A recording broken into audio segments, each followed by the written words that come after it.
Hello, everyone. Another really, really nice Christmas story for you today. It's called The Christmas Eve Tree. The author of this story is Delia Huddy, and illustrations are by Emily Sutton. I really, really like this story today. I think it's a little bit different to some of the other stories we've been reading. I feel the message in this story is to remind us that not everyone may be as fortunate as you or I.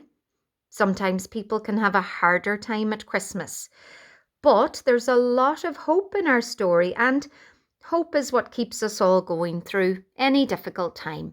So I hope you enjoy The Christmas Eve Tree.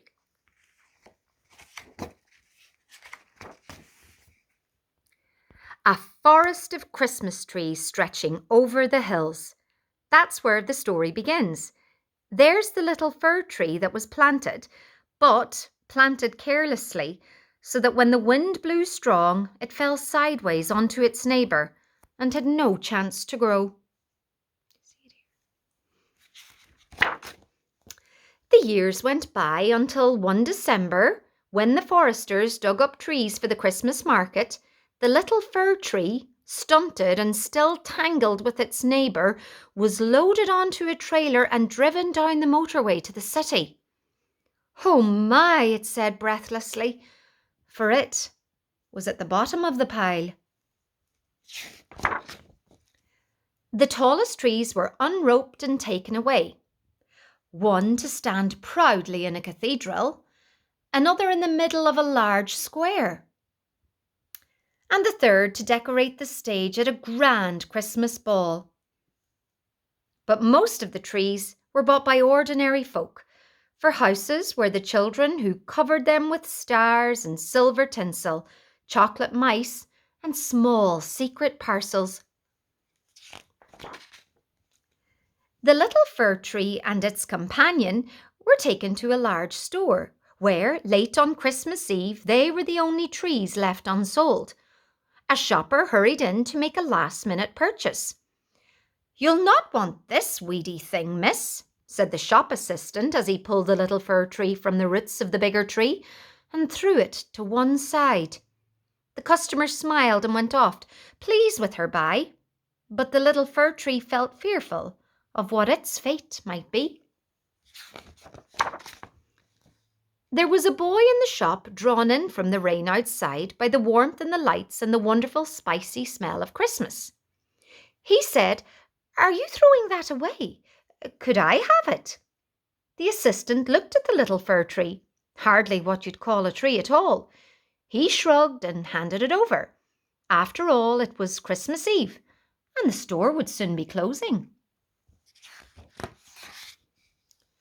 The boy went outside into the cheerless evening.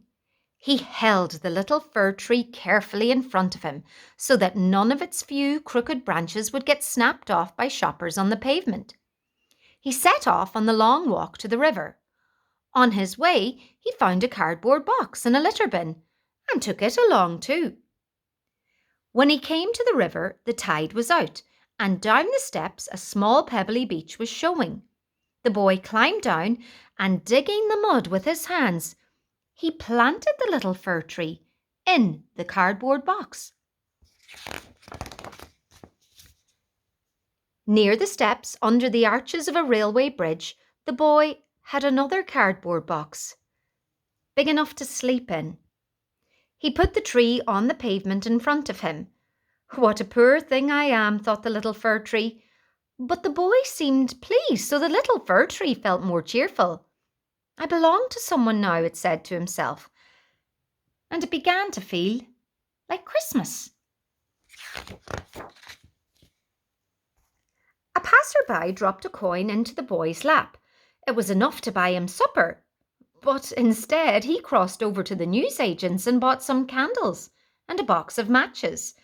He fixed the candles to the branches of the little fir tree. Now other people were returning to claim their cardboard boxes for the night. They gathered round the boy and the little fir tree. An old busker with an accordion sat down, and soon the notes of a Christmas song blended with the heavy rumble of the trains overhead. Everyone started to sing. more and more people gathered. Home-going travellers, theatre-goers, sightseers. A policeman tried to move them on, but they stood where they were, the singing people, and the traffic was brought to a halt.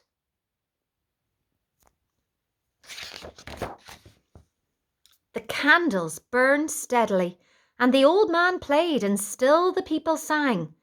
The little fir tree felt it would burst with happiness, for it was obvious the boy had forgotten that tonight he would be sleeping in a cardboard box under the railway arch, and that tomorrow he would not eat turkey, but soup in a soup kitchen, if he was lucky. A wonderful picture. The magic of Christmas Eve was everywhere.